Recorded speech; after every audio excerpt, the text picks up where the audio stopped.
Bonjour, suite à ma dernière vidéo sur l'environnement pro-dollar à cause de la restriction monétaire de la Fed qui est en place depuis 4 mois, juste je vous rappelle ce que j'ai oublié de le préciser dans la dernière vidéo, mais la Fed a annoncé depuis 4 mois qu'elle ne pratiquerait pas une politique restrictive monétaire avant 2022 et pendant ce temps-là, elle a commencé à orchestrer une restriction de la monnaie en circulation dans le système puisqu'elle a augmenté via le reverse repo les taux, ce qui lui a permis de stériliser environ un tiers de l'excédent de masse monétaire qui a eu lieu à cause du Covid.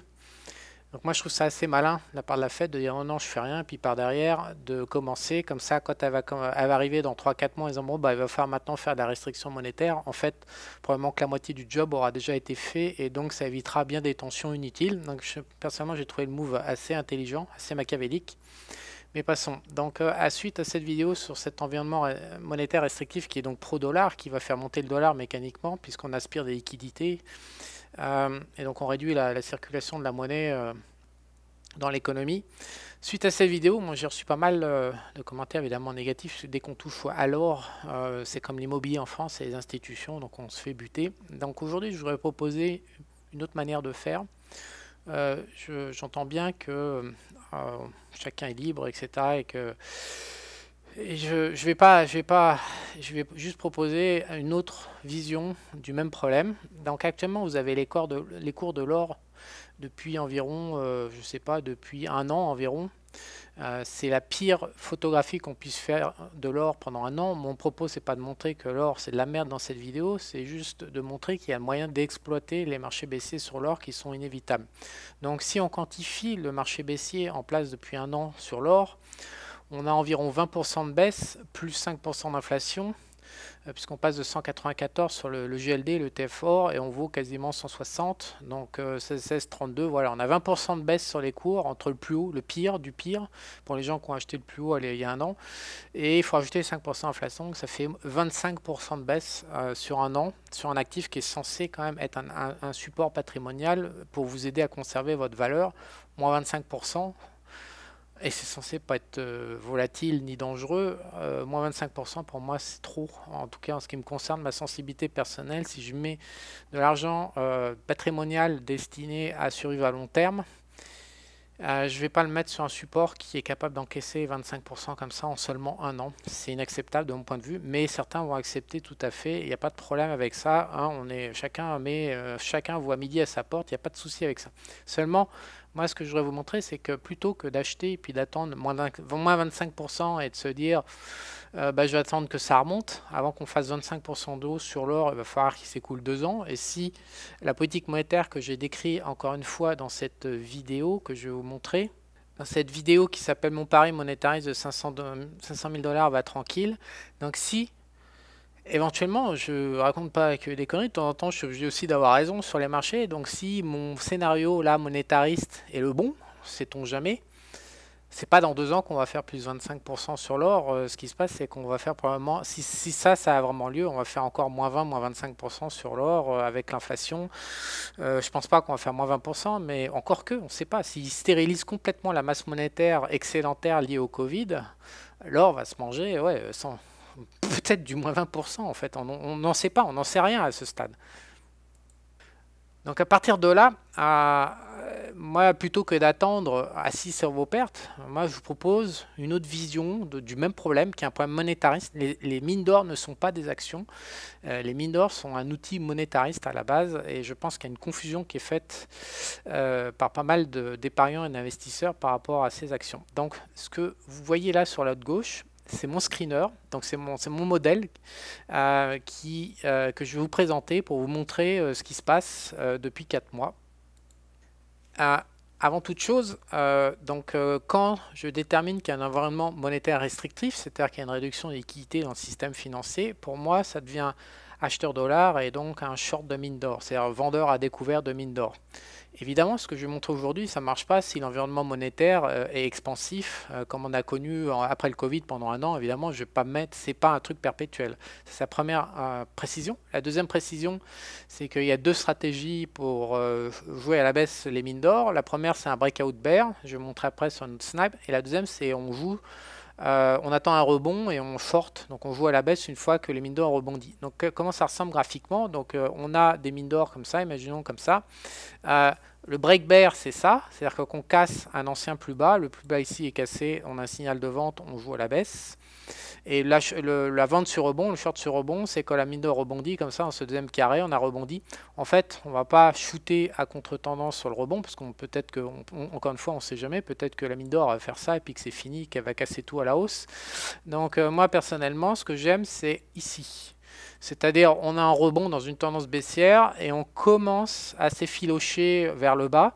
Et généralement, ce qui se passe, c'est qu'on a un break, voilà, ici, un break intermédiaire.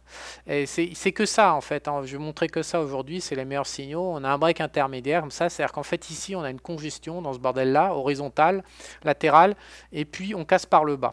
Donc, sachant que, je répète, sachant que j'ai déterminé qu'il y avait un environnement monétaire restrictif et que donc cet environnement fondamental joue littéralement contre les mines d'or.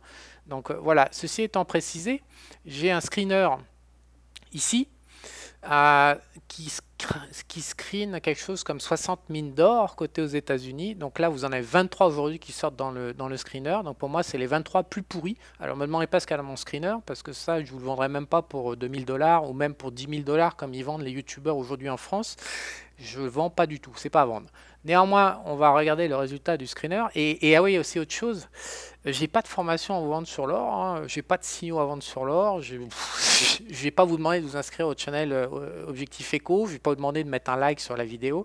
J'ai rien à vendre. Je vous montre juste. Je vous montre juste un autre point de vue, parce que quand je reçois les emails que j'ai reçus depuis 24 heures par rapport à l'or, à la limite, ça devient amusant de confronter nos différences via des vidéos, parce que je parie que je fantasme. Je fantasme sur la mine d'or, je rêve, etc.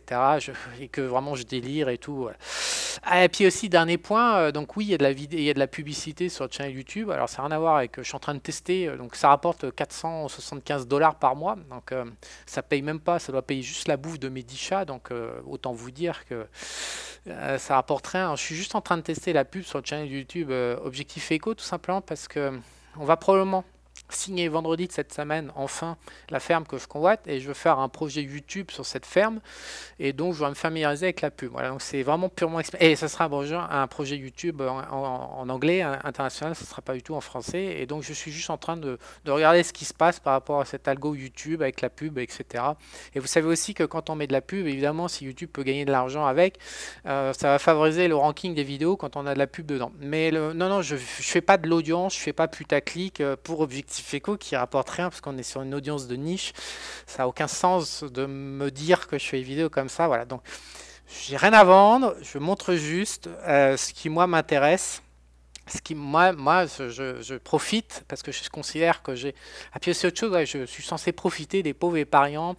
Non, alors soit je fantasme, soit je profite des pauvres épargnants qui investissent leur patrimoine sainement dans de l'or. Non, les marchés, honnêtement, il faut vous ôter ces idées de la tête. Les marchés, ils n'ont aucune signification. On est dans un monde qui a quasiment aucun sens humain. C'est commencer à prêter des intentions à la bourse positive. Vaut mieux arrêter tout de suite vos positions d'investisseurs, de traders. Et je profite pas. Il y a tout simplement deux possibilités en permanence, un choix d'acheter ou de vendre. Donc, manifestement, certains en France sont acheteurs sur l'or. Moi, je vais vous montrer. L'or baisse depuis un an, c'est établi. Moins 25%, c'est un marché baissier officiellement, et je fantasme pas, un marché baissier, là vous l'avez sous vos yeux, ça fait 20%. 20%, c'est la limite officielle aux États-Unis qui dit sous 20% de baisse, on a un marché baissier. Si on rajoute l'inflation en valeur réelle, on est largement au-delà d'un marché baissier. Donc on est dans un marché baissier sur l'or, je fantasme pas, mais par contre, ce que je vais essayer de vous montrer encore une fois pour débattre, c'est comment on peut exploiter ça du coup, puisqu'il y a une réalité, et moi je vais montrer comment j'exploite. Donc j'ai mon screener ici, voilà, avec mes 23 titres sur les 60, donc un tiers. C'est pour moi des valeurs qui se prêtent, je répète une dernière fois, à un environnement, excusez-moi, un environnement monétaire restrictif. Voilà, alors on y va. Donc la pire du pire, on va prendre du pire, puis après on va remonter vers les moins bien, les moins pires.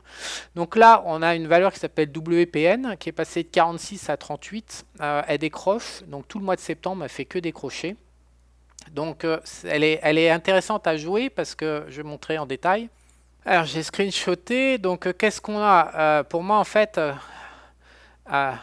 Quand on est là, elle n'est pas dans les screeners quand on est dans cette période-là. Donc elle break. Donc évidemment, je n'achète pas le break parce que je ne sais pas que ça va breaker. Mais c'est après, la structure, elle est intéressante pour moi.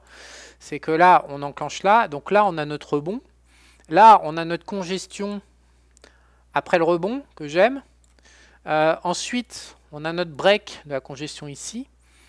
Et enfin, pour moi, donc on retrouve vraiment les deux patterns dont je vous ai décrit pour jouer à la baisse. On sait de toute façon que ça va à la cave, les valeurs. Donc, et ensuite, on a notre break ici, breakout bear. Et après, ça déballe. Ça dégueule puisqu'on passe de 40 à 38. On a 5-6% en ligne droite sur quelques séances sans trop de rebond. Donc voilà, donc ça c'est la pire. Mais il y en a plein. Ma favorite, c'est Vale. Alors, Vale, VALE. Donc elle dégueule depuis beaucoup plus longtemps et surtout elle a bien plus morflé puisqu'elle est quasiment sur une base de 30% de baisse. Donc elle est amplifiée. Donc si on la capture à nouveau, ici, là, comme ça, pof, on retrouve la congestion de départ, hein, qui était en août, là, comme ça. Donc pour moi, je joue pas dans les conjections. De toute façon, quand on est là-dedans, encore une fois, ces valeurs peuvent pas apparaître dans mes screeners si elles sont en phase de congestion, comme ça, c'est impossible. Donc on a une première, comme ça, impulsion baissière. On a notre rebond à nouveau. Et puis après, ça s'écroule, donc ça break out. Donc moi, il y a aussi une autre règle, c'est que je joue jamais les gaps. Donc si j'ai ça, éventuellement, je vais jouer le retour, le pullback sur un gap contre l'ancien break. Donc ça, c'est un signal que je peux jouer. Et après, ça déballe. Mais ça déballe fort, en fait, depuis une semaine, pareil. Et ça, c'est super propre. Par exemple, cette première impulsion, je ne l'ai pas jouée sur Valve, parce que ça, je ne sais pas faire. En fait, une valeur qui gappe comme ça, là, comme ça, qui regappe là, et puis qui rebondit, c'est-à-dire qui descend, et puis qui rebondit en séance, et puis pour ouvrir plus bas. Donc, s'il n'y a pas un retour en haut, ça, c'est des valeurs... Vale, elle est bien ici, là, et puis quand ça déballe. Mais la première impulsion, pour moi, c'est intradable. Qu'est-ce qu'on a d'autre ? Donc BHP, j'en ai parlé sur Twitter, elle est intéressante parce qu'elle a commencé à dégueuler bien plus tôt que les autres et elle a congestionné en cours après, donc il y a une différence de cycle par rapport aux deux autres valeurs que je vous ai présentées et c'est là tout mon propos. Et en même temps, elle est assez intéressante puisqu'elle n'a pas dégueulé depuis une semaine alors que les autres ont dégueulé. Donc elle est en cyclique. C'est pour ça que pour moi c'est intéressant, c'est quand il y a en permanence tous les jours des valeurs qui sont en train de se péter la gueule. Donc là on voit bien que la congestion ici, les autres étaient en train de se péter la gueule pendant ce temps-là. Et je vous ai montré sur les autres valeurs qu'il y avait une congestion comme ça et elle était en train de se péter la gueule. Et on a une baisse, voilà, et actuellement au moment où les deux premières mineurs que j'ai présentées sont en train de baisser, là elle est en train de congestionner, elle a cassé qu'aujourd'hui. Donc c'est vraiment intéressant parce que quand vous avez un fondamental, vous avez tout le temps des titres qui sont en train d'accélérer à la baisse et puis d'autres qui sont en train de congestionner. Donc on en revient à mon histoire. Soit on est en train de vendre sur rebond, soit on est en train de vendre sur breakout. Et quand on a comme ça une liste de titres comme 23, il n'y a que l'embarras du choix. Donc ça c'est New Gold, LGD. Ça je ne joue pas par exemple. C'est des valeurs, même si ça passe de 1,30 à 1,10, à 1,20, enfin il y a un écart comme ça de quasiment 20% à prendre. Je ne fais pas parce que les cours sont pas assez, les vagues sont pas, je peux pas lire les vagues, ça m'intéresse pas. Ensuite, on a eu toujours dans le top valeur parfaite qui dégueule tout le long. Elle est superbe depuis un mois. Donc on a du breakout, on a du retour, du short sur rebond. Voilà. Rio Tinto, alors c'est plus une minière que de l'or parce que c'est un immense Rio, c'est une immense valeur. Donc elle a des cours un peu plus erratiques, mais elle a dégueulé et maintenant elle fait... De toute façon, les minières et les mines d'or, tout dépend de la part de production. Les minières, apparemment, sont diversifiées avec des métaux industriels qui, eux, vont pas mal, comme je vous ai montré dans ma vidéo, encore une fois, et des minières purement or et argent qui, elles, se pètent la gueule. Donc typiquement, Rio, c'est un mix de métaux industriels et de métaux précieux. Donc évidemment, elle va pas avoir la même config. Et clairement, même si Rio, elle est sur mon screening, comme elle apparaît aussi pour moi en tant que industriel, je vais pas jouer à la baisse, trop dangereux. Alors une que j'aime beaucoup, SBSW, qui elle pour le coup est un leader mondial des minières précieux, bah là donc ça dégueule tout le long. Je voudrais aussi préciser une chose, parce que des fois que je me fais tellement allumer, ce que je suis en train de vous montrer, ça donc n'a absolument rien à voir avec la formation que j'ai même pas encore lancée, j'ai même pas fait la page de vente. Donc 10 indicateurs pour plus peur des marchés baissiers, c'est pour les actions. Ce que je suis en train de vous montrer aujourd'hui, c'est une approche monétariste. Ça, c'est vraiment du pur trading sur les actions, indices boursiers. Et le trading sur l'indice boursier n'a absolument rien à voir avec du trading monétariste. Donc je suis désolé, mais pour moi, les mines d'or, c'est du pur monétariste. C'est-à-dire qu'on c'est de la politique monétaire, c'est de la politique fiscale, c'est de la dette. Même si c'est des actions qui font des profits, c'est vraiment totalement secondaire. Leur variation va plus dépendre de la politique monétaire américaine que d'un quelconque indicateur, comme j'ai fini dans cette formation, qui est encore une fois pas lancé. Ça n'a absolument rien à voir ce machin-là. Donc on est purement dans un environnement monétariste. Et SW, c'est l'archétype de la valeur métal précieux. Et donc pareil, donc je fantasme pas. On passe de 16 à 12. Donc on fait. Alors on peut remonter aussi. Donc là, j'ai affiché les graphiques en 1 heure, et comme vous vous souvenez, dans ma vidéo sur le monétarisme, la Fed commence à lancer son repo reverse au mois de mai. Au début, il y a 200 milliards de collecte, tout le monde se demande ce qui se passe. On est en train de breaker sur la tendance du repo. Et puis, arrivé à fin mai, on comprend que en fait, c'est du sérieux. Et voilà, 1er juin, voilà, on fait le plus haut sur SBW, et depuis que le repo reverse commence à collecter, c'est le point où on fait que gerber. Et là, quand on fait gerber, on passe de 20 à 12. Alors, en termes on a plus de 30% de baisse en ligne droite avec un niveau fondamental qui dit que de toute façon, ça va à la cave. Donc ça, c'est de la pure valeur monétariste. C'est super. Il n'y a qu'à jouer les breaks baissiers, il n'y a qu'à shooter les rebonds. Il n'y a pas besoin de se gratter la tête trop profondément par rapport à cette valeur. Donc pour moi, SBW, c'est une... Et aujourd'hui, elle prend encore moins 4. C'est pour moi une valeur... Voilà, donc après vous avez le choix en tant qu'investisseur d'acheter de l'or comme ça en se disant l'or ça va monter à long terme, ça va conserver ma valeur, alors vous prenez moins 25 dans la tête sur un an, et puis après vous avez plutôt le choix de jouer à la bête, mais rien ne vous empêche de garder votre or et d'aller short sur les minières aussi. En plus le pire c'est que je vous dis pas qu'il faut vendre l'or, mais je vous dis arrêtez d'acheter des minières, ça c'est sûr, parce que les minières elles vont à la cave, et si la Fed continue, mais alors là, autant l'or, je sais pas où ça va, parce qu'il y a c'est plus global comme marché. Mais alors les minières, ça va être directement à la cave. On prend moins 30 à moins 50% si la Fed met... En plus, la Fed a annoncé que dans 3 mois, dans 4 mois, alors les marchés misent pour un début de restrictions monétaires en place pour décembre, je crois, sur les interviews des opérateurs, tout le monde mise sur décembre 2021. C'est-à-dire que si la Fed, en plus de faire son repo reverse, commence à réduire sa balance sheet, ou du moins stoppe les achats pendant qu'elle continue à pomper sur le repo reverse, mais les mines d'or, là, c'est pas 12, ça vaut 5, SBW, elle vaut 5. Donc voilà, je vous dis juste, il y a peut-être une autre manière de faire qui apporte un petit peu moins de douleur et de souffrance. Mais il y en a plein d'autres. Alors prenons la suivante, SAND, S-A-N-D. Passer de 9,11 à 5,88. Phase d'impulsion baissière, congestion, impulsion baissière, congestion, impulsion baissière. Donc breakout, vente sur repli.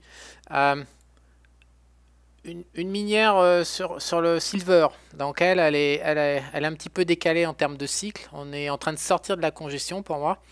Donc c'est clair que si elle va casser les 4 là, je vais commencer à shorter sous les 4 en fait. Mais ce que j'aime pas, c'est le faux break ici. Donc pour moi c'est 3,96 le point sur lequel je vais shooter, mais j'aime pas l'hésitation qui est en cours, même s'il faut y aller avec un stop de rachat ici. Et après on en a encore comme ça une petite dizaine. Ce que je voudrais dire, voilà, déjà c'est pour vous montrer que c'est pas un fantasme. On est réellement en train de se péter la gueule avec du moins 20 à moins 40% selon le gold, l'argent, et est-ce qu'elles produisent aussi d'autres métaux qui fait qu'elles amortissent la chute ou pas. Mais comme vous pouvez voir, elles sont à peu près tous orientées dans le même sens. On a du même Pan American Silver par exemple, on était quand même à 29, on vaut 23. First Majestic Silver, on était quand même à 15,86, maintenant on vaut 11,68. Et encore, elle résiste bien celle-là. Donc Eldorado, Equinox, elle est pas mal, elle est forte celle-là. Eldorado Gold, elle passe de 10 à 7. Voilà, donc on est vraiment dans un mouvement de fond. Comme vous pouvez voir, il y a au moins 20 valeurs sur lesquelles il y a moyen de shorter, sur lesquelles il y a des opportunités baissières. Donc moi, je trouve ça un petit peu dommage de s'en priver en étant un peu dogmatique par rapport à l'or, alors que l'or, encore une fois, c'est beaucoup plus lisible que les actions parce que c'est monétariste, donc c'est assez binaire. La Fed ne change pas de politique monétaire tous les 4 matins. Donc personnellement, moi, je trouve ça un petit peu dommage. Voilà les commentaires que j'ai reçus. J'espère que cette vidéo pourra mettre un peu je sais pas, un petit peu diversifier vos opinions et vous amener à regarder ce à quoi vous croyez, quoi.